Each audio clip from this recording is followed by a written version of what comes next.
aunque han sido múltiples las ocasiones entre las distintas iglesias en las que se han emprendido iniciativas para fomentar la unión de los cristianos, fue hace 100 años que el padre Paul Watson, sacerdote episcopal de la Iglesia Anglicana, que inauguraba un octavario de oración por la unidad de los cristianos y se celebró por primera vez del 18 al 25 de enero de 1908.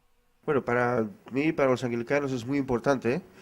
Aunque no la empezamos, sí que somos los que comenzamos con el octavario hace un siglo, algo más de un siglo, entre San Pedro y San Pablo. Y es por el convencimiento anglicano de que Dios solo tiene una iglesia y todos tenemos que conocernos y aceptarnos mutuamente, con nuestras grandes diferencias, ¿no? Es en 1964, a la luz del Concilio Vaticano II, que el decreto conciliar Unitatis Redintegratio subraya que la oración es el alma del movimiento ecuménico y anima a la práctica de la semana de oración. Nos lo recuerda nuestro obispo, Monseñor Vicente Jiménez Zamora, en su última carta pastoral. Un año más, desde el 18 al 25 de enero, los cristianos somos convocados para orar por la unidad. El movimiento ecuménico es fruto de la docilidad a la acción del Espíritu Santo.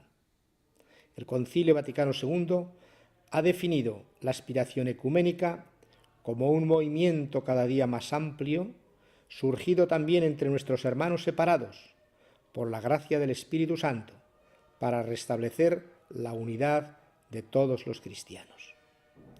La práctica universal de esta semana de oración es la que vibra en el documento del Concilio Unitatis Redintegratio, del que se cumple este año el 50º aniversario de su publicación.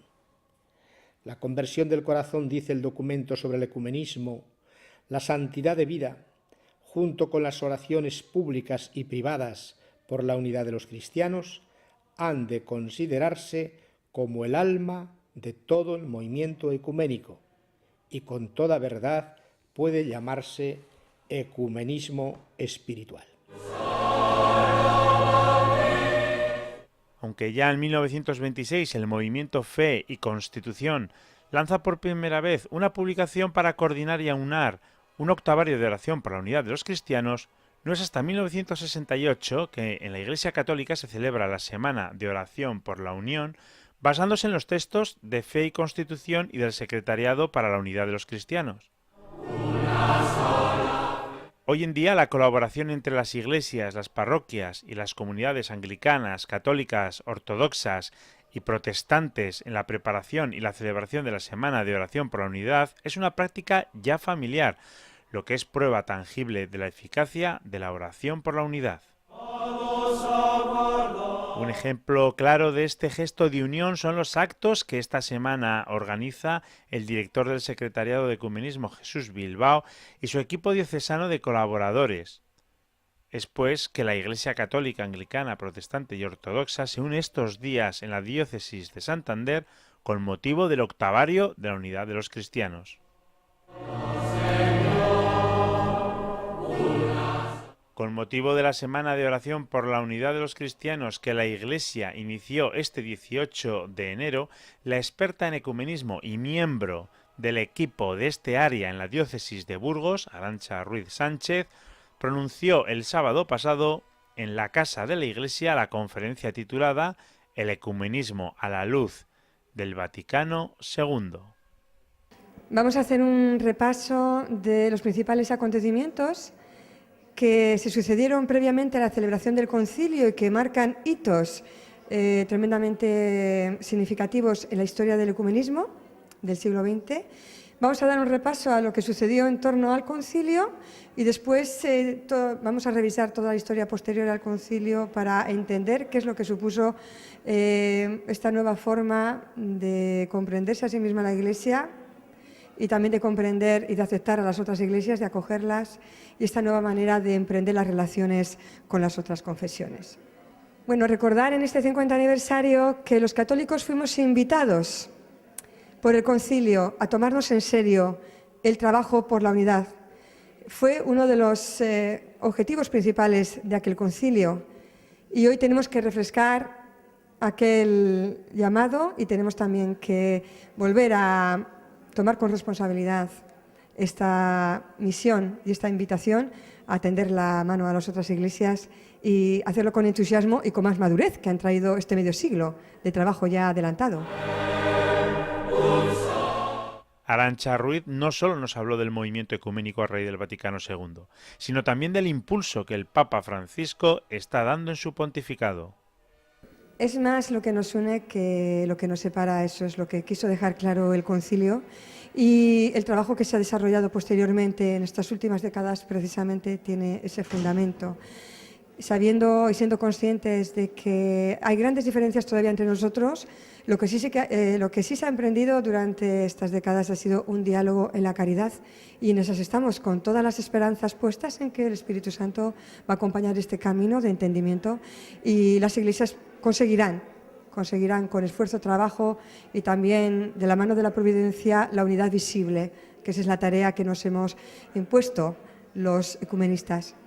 En este momento, Papa Francisco y ecumenismo es un binomio perfecto, y lo que los próximos meses nos tiene deparados, que no quisiera adelantar todavía, pero tiene que ver, por ejemplo, mucho con las relaciones con las iglesias ortodoxas, va a ser maravilloso, ya lo veréis.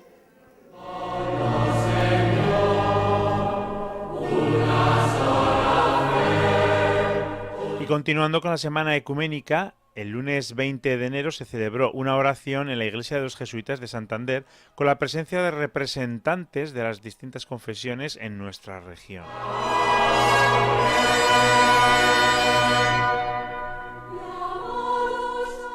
El obispo de Santander, Monseñor Vicente Jiménez Zamora, presidió la celebración ecuménica en la que participaron miembros de otras confesiones en Cantabria. El lema de este año es que Cristo está dividido, en alusión a la cita evangélica de la primera carta de San Pablo a los Corintios. Como he dicho antes, el cuerpo de Cristo no está dividido, pero nosotros sí estamos divididos porque básicamente la división viene por dos razones. Una es, en mi opinión, orgullo o miedo. Orgullo porque pensamos o queremos demostrar que somos importantes y mejores que otros, y miedo al otro que no le entendemos y nos da ganas de defendernos, ¿no? Son pasos pequeños hacia poder sentirnos uno en Cristo, que eso es espíritu. La forma, difícilmente vamos a estar nunca juntos. Los anglicanos y los católicos romanos somos los más próximos, pero no obstante nosotros tenemos mujeres ordenadas, tenemos muchas cosas que no son fáciles de unir. Lo que sí queremos es estar unidos en espíritu, sentirnos cristianos unos y otros, poder tomar la comunión juntos, eso es nuestra meta. Al acto también asistió el pastor Julio García Celorio, que también es presidente del Consejo Evangélico en Cantabria y de la Federación de las Iglesias Evangélicas de Nueva Vida en España.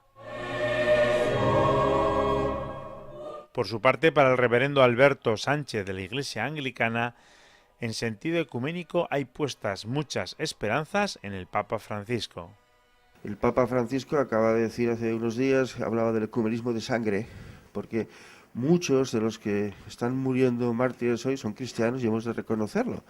Yo digo a mucha gente que cuando llegan las pateras de Nigeria, muchos son anglicanos y mueren ahogados, porque hay 27 millones allí. Entonces, no somos conscientes de la importancia de conocernos y aceptarnos, aunque, como en todas las familias, somos muy diferentes y hay cosas que no nos gustan o entendemos de otros, ¿no? Yo, para completar con lo de antes del Papa Francisco, yo al Papa Francisco lo veo un poco parecido con la tarea que tuvo Nelson Mandela en su época de reconciliar mucha gente. Y se puede hacer, pero a través del ejemplo, que es lo que está haciendo. Entonces, yo lo veo igual de difícil, pero también es igual de posible, que pueda ocurrir, si implica más gente y si él da el ejemplo claro para seguir. Y eso es lo que nos puede llevar a un respeto, una aceptación, un compartir de verdad el pan. En Cantabria hay 4 momentos del año en que se celebran actividades relacionadas con la unidad ecuménica. En enero, el octavario de oración. En marzo, el Día Mundial de Oración. Más adelante, la vigilia de Pentecostés. Y el 31 de octubre, el Día de la Reforma. En estas convocatorias participan católicos y protestantes.